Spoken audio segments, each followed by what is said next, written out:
Hi friends, welcome to mates. അപ്പോൾ ഇന്ന് ഞാൻ ഉണ്ടാക്കാൻ പോകുന്നത് ഒരു ചിക്കൻ കറിയാണ്. അതായത് നമ്മുടെ നാടൻ ചിക്കൻ കറി തന്നെയാണ്, പക്ഷെ അതിൽ ഒരു ചെറിയൊരു വെറൈറ്റി ഉണ്ട്. എൻ്റെ വീട്ടിൽ തന്നെ ഈ ഒരു റെസിപ്പി ആദ്യമായിട്ടാണ് ചെയ്യുന്നത്. അപ്പോൾ നമുക്ക് സമയം കളയാതെ തുടങ്ങാം. അപ്പോൾ ഞാനിവിടെ 1 കിലോ ചിക്കനാണ് എടുത്തിട്ടുള്ളത്. അപ്പോൾ അതിലേക്ക് നമുക്ക് ചേർക്കേണ്ട മസാലകൾ എന്തൊക്കെയാണെന്നുള്ളത് ഇപ്പോൾ കണ്ടില്ലേ, ഇതൊക്കെയാണ് ഞാൻ ചേർത്തിട്ടുള്ളത്. ഇത് ചേർത്തിട്ട് നന്നായിട്ടൊന്ന് മിക്സ് ചെയ്തിട്ട് കുറച്ച് സമയം ഒന്ന് വെക്കണം. മാക്സിമം ഒരു 10 മിനിറ്റ് വെച്ചാൽ മതിയാവും. അത് തന്നെ ധാരാളമാണ്. അപ്പോൾ ഇതാണ് നമ്മുടെ സീക്രട്ട് ഇൻഗ്രീഡിയൻറ്റ് കേട്ടോ. ഇതെങ്ങനെയാണ് ഉണ്ടാക്കുന്നത് എന്നുള്ളത് ഞാൻ കുറച്ചും കൂടി കഴിഞ്ഞിട്ട് പറഞ്ഞുതരാം. അപ്പോൾ നമുക്ക് ബാക്കിയുള്ള പരിപാടികളിലേക്ക് കിടക്കാം. അപ്പോൾ നമ്മളൊരു പാന് അടുപ്പത്ത് വെച്ചിട്ട് അതിലേക്ക് എണ്ണ ഒഴിക്കുക. അതിന് ശേഷം നമ്മളൊരു 2 വലിയ സവാള കൊത്തി അരിഞ്ഞത് അതിലേക്ക് ഇട്ടതിന് ശേഷം നന്നായിട്ടൊന്ന് വഴട്ടുക. പിന്നെ നമുക്കതിലേക്ക് ഒരു വലിയ വെളുത്തുള്ളിയും അതേപോലെ നമ്മുടെ ഒരു വിരലിൻ്റെ വലുപ്പത്തിലുള്ള ഒരു ഇഞ്ചിയും ജസ്റ്റ് ഒന്ന് കട്ട് ചെയ്തിട്ടാൽ മതി.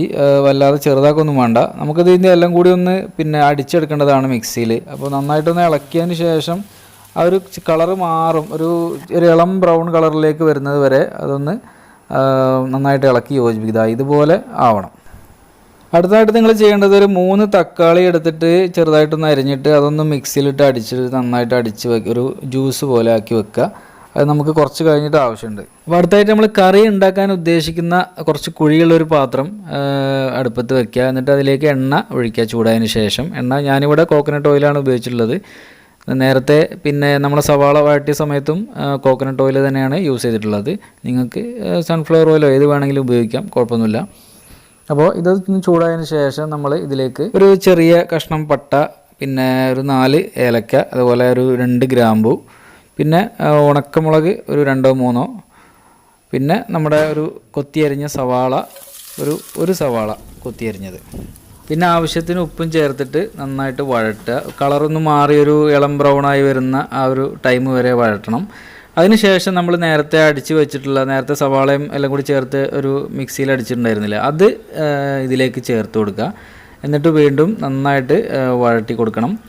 കുറച്ച് സമയം ഒന്ന് വഴറ്റി ഒന്ന് ചെറിയൊരു കളർ മാറ്റം വരുമ്പോൾ നമ്മളതിലേക്ക് ആദ്യം ഒരു 1/4 ടീസ്പൂൺ മഞ്ഞൾപ്പൊടി, 1 ടീസ്പൂൺ മല്ലിപ്പൊടി, പിന്നെ അതേപോലെ ഇവിടെ നമ്മൾ കാശ്മീരി ചില്ലിയാണ് ഉപയോഗിച്ചിട്ടുള്ളത്. മുളക് പൊടി കാശ്മീരിയാണ്, അതായത് നമുക്ക് എരിവ് കുറച്ച് മതി. അതുകൊണ്ടാണ് ഒരു 1-1.25 സ്പൂണോളം കാശ്മീരി മുളക് പൊടി ഉപയോഗിച്ചിട്ട് നന്നായിട്ട് ഇളക്കുക. എന്നിട്ട് കുറച്ച് സമയം ആ ഒരു മൂത്തതിൻ്റെ ഒരു സ്മെല്ല് വരും നമ്മുടെ പൊടികളൊക്കെ. അപ്പോൾ ആ ഒരു സമയത്ത് നമ്മുടെ ചിക്കൻ അതിലേക്ക് ആഡ് ചെയ്യുക. നമ്മൾ നേരത്തെ മസാലയൊക്കെ പുരട്ടി വെച്ചിട്ടുള്ള ചിക്കൻ അതിലേക്ക് ആഡ് ചെയ്യുക. എന്നിട്ട് ഒരു 2-3 മിനിറ്റ് ഇങ്ങനെ ഇടയ്ക്കിടയ്ക്ക് ഇളക്കിക്കൊണ്ട് അത് ഒരു 2-3 മിനിറ്റ് സമയം അങ്ങനെ വേവിക്കണം. എന്നിട്ട് നമുക്ക് നമ്മൾ നേരത്തെ റെഡിയാക്കി വെച്ചിട്ടുള്ള ടൊമാറ്റോ ജ്യൂസ്, തക്കാളി അടിച്ച് വെച്ചത് അതിലേക്ക് ചേർത്ത് കൊടുത്ത് ഇളക്കുക. എന്നിട്ട് ലാസ്റ്റ് നമ്മൾ അടച്ച് വയ്ക്കുന്നതിന് മുമ്പായിട്ട് അവസാന ഉപ്പ് നമ്മൾ ചിക്കനിൽ നേരത്തെ ഉപ്പ് ചേർത്തിട്ടുള്ളതാണ്, അതുപോലെ നേരത്തെ സവാളയിലും ഇട്ടിട്ടുള്ളതാണ്. അപ്പോൾ ബാക്കി ആവശ്യത്തിന് ഉപ്പ് ചേർത്തിട്ട് എന്ത് ചെയ്യാം, നമ്മളൊരു 5 മിനിറ്റോളം ഒന്ന് അടച്ച് വെച്ചൊന്ന് വേവിക്കണം. അത് കഴിഞ്ഞിട്ട് നമ്മൾ അത് തുറന്നതിന് ശേഷം നമ്മൾ വെള്ളം കുറച്ച് നേരത്തെ തന്നെ നമ്മൾ ഒന്ന് ചൂടാക്കാൻ വേണ്ടി വെക്കണം. എന്നിട്ട് തിളച്ച വെള്ളമാണ് നമ്മൾ ഇപ്പോൾ ഇതിലേക്ക് ഒഴിച്ചിട്ടുള്ളത്. അപ്പോൾ തിളച്ച വെള്ളം ഒഴിച്ചിട്ട് നമ്മളൊരു 8 മിനിറ്റോളം നമ്മൾ വേവിച്ച് കഴിഞ്ഞാൽ നമ്മുടെ ചിക്കൻ ഏകദേശം വെന്തിട്ടുണ്ടാവും. അപ്പോൾ നമ്മളൊരു 80% നമ്മളെ കറിയുടെ പണി കഴിഞ്ഞിട്ടുണ്ട്. ഇനി നമുക്ക് ചെയ്യാനുള്ള എന്താ വെച്ച് കഴിഞ്ഞാൽ നമ്മുടെ മെയിൻ ഇൻഗ്രീഡിയൻറ്റ്, നമ്മുടെ സീക്രട്ട് ഇൻഗ്രീഡിയൻറ്റ് ചേർക്കാൻ പോവാണ്. ഇതാണത്, കണ്ടില്ലേ.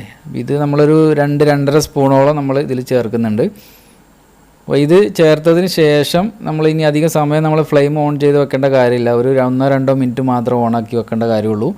ഇനി വേണമെന്നുണ്ടെങ്കിൽ നിങ്ങൾക്ക് ഒരു കറിവേപ്പിലയും അതുപോലെ തന്നെ മല്ലിയിലയും ആഡ് ചെയ്തിട്ട് നമുക്ക് ഫ്ലെയിം ഓഫ് ചെയ്യാവുന്നതാണ്. അപ്പോൾ ഇനി നമുക്ക് നമ്മുടെ സീക്രട്ട് ഇൻഗ്രീഡിയൻറ്റ് എങ്ങനെയാണ് ഉണ്ടാക്കുക എന്ന് നമുക്ക് നോക്കാം. അപ്പോൾ ഇത്രയും സാധനങ്ങളാണ് ഞാൻ ഉപയോഗിച്ചിട്ടുള്ളത്. ഇപ്പോൾ ഇത്രയും സാധനങ്ങൾ ഈ ഒരു അളവിൽ എടുത്തതിന് ശേഷം നമ്മളൊരു ചെറിയൊരു പാന് വെച്ചിട്ട് അതൊന്ന് ചൂടാക്കുക, ഒന്ന് വറുത്തെടുക്കുക. ഒന്ന് നന്നായിട്ട് ചൂടായതിന് ശേഷം നമ്മൾ എന്ത് ചെയ്യുകയെന്ന് വെച്ചാൽ ഇത് മിക്സിയിലിട്ടിട്ട് ഒന്ന് നന്നായിട്ട് പൊടിച്ചെടുക്കണം. ഇതുപോലെ ആവും സാധനം. അപ്പോൾ ഇതാണ് നമ്മുടെ സീക്രട്ട് ഇൻഗ്രീഡിയൻറ്റ്. ഓക്കെ, അപ്പോൾ എല്ലാവരും ഒന്ന് ട്രൈ ചെയ്ത് നോക്കുക. നമ്മളിപ്പോൾ അത് സെർവ് ചെയ്യാൻ പോവുകയാണ്. നമ്മളെ കറി കണ്ടില്ലേ, ഇപ്പോൾ എത്രത്തോളം നല്ല തിക്നെസ് ഉണ്ട് കറിക്ക്. ഞാൻ അത്രയും വെള്ളം ചേർത്തിട്ട് പോലും നല്ല തിക്കിലാണ് നമ്മുടെ കറി കിട്ടിയിട്ടുള്ളത് നമുക്ക്. അതാണ് നമ്മുടെ ഈ കറിയുടെ പ്രത്യേകത എന്ന് പറയുന്നത്. അതുപോലെ നല്ല ടേസ്റ്റുമാണ്. നമ്മൾ ഈ മീൻ കറിയൊക്കെ വെച്ച് കഴിഞ്ഞാൽ ടേസ്റ്റ് കൂടുമെന്ന് പറയില്ല. അപ്പോൾ ഈ സാധനവും അതുപോലെ തന്നെയാണ് സംഭവം. അതെന്ന് വെച്ചാൽ കുറച്ചൊന്ന് വെച്ച് കഴിഞ്ഞാലും ടേസ്റ്റ് കുറയുന്നില്ല, കൂടുള്ളൂ. അതാണ് ഈ കറിയുടെ പ്രത്യേകത. ചിക്കൻ കറി സാധാരണ അങ്ങനെ വെച്ച് കഴിഞ്ഞാൽ ടേസ്റ്റ് കൂടാറില്ല. അപ്പോൾ എല്ലാവരും ഒന്ന് ട്രൈ ചെയ്ത് നോക്കുക. ഞാനേതായാലും നമ്മളെ നെയ്ച്ചോറിൻ്റെ കൂടെ ഒരു പിടി പിടിക്കാൻ പോവുകയാണ്. അതിൽ കൂടെ നമ്മൾ കുറച്ച് സാധനങ്ങളും കൂടി ഉണ്ടാക്കിയിട്ടുണ്ട്. തേങ്ങ ചമ്മന്തി ഉണ്ട്, നമ്മളെ വിനാഗിരിയൊക്കെ ഇട്ടിട്ടുള്ള നല്ല അടിപൊളി തേങ്ങ ചമ്മന്തി ഉണ്ട്. പിന്നെ കുറച്ച് ചിക്കൻ്റെ ചെറിയ 1-2 ഐറ്റംസ് കൂടി ഉണ്ട്. അപ്പോൾ എന്തായാലും നിങ്ങളൊന്ന് ട്രൈ ചെയ്ത് നോക്കുക. നിങ്ങൾക്ക് എന്തായാലും ഇഷ്ടപ്പെടും എന്നുള്ളത് തീർച്ചയാണ്. അപ്പോൾ പിന്നെ നമ്മുടെ ചാനൽ സബ്സ്ക്രൈബ് ചെയ്യുന്ന കാര്യം ഞാൻ ഒന്നുകൂടി ഓർമ്മിപ്പിക്കുകയാണ്. എന്താണെങ്കിലൊന്ന് സബ്സ്ക്രൈബ് ചെയ്തൊന്ന് സപ്പോർട്ട് ചെയ്യുങ്ങളെ. അപ്പോൾ നിങ്ങളെ സപ്പോർട്ട് ഉണ്ടെങ്കിലല്ലേ നമുക്ക് ഇങ്ങനെ പുതിയ പുതിയ ഐറ്റംസൊക്കെ ഇറക്കാനുള്ളൊരു ഒരു മോട്ടിവേഷൻ ഉണ്ടാവുള്ളൂ. അപ്പോൾ ഒന്ന് സബ്സ്ക്രൈബ് ചെയ്ത് നിങ്ങളുടെ സുഹൃത്തുക്കൾക്ക് ഒന്ന് ഷെയർ ചെയ്ത് കൊടുക്കി. ഓക്കെ, അപ്പോൾ കൂടുതൽ ആൾക്കാരൊക്കെ ഒന്ന് സബ്സ്ക്രൈബ് ചെയ്യട്ടെ.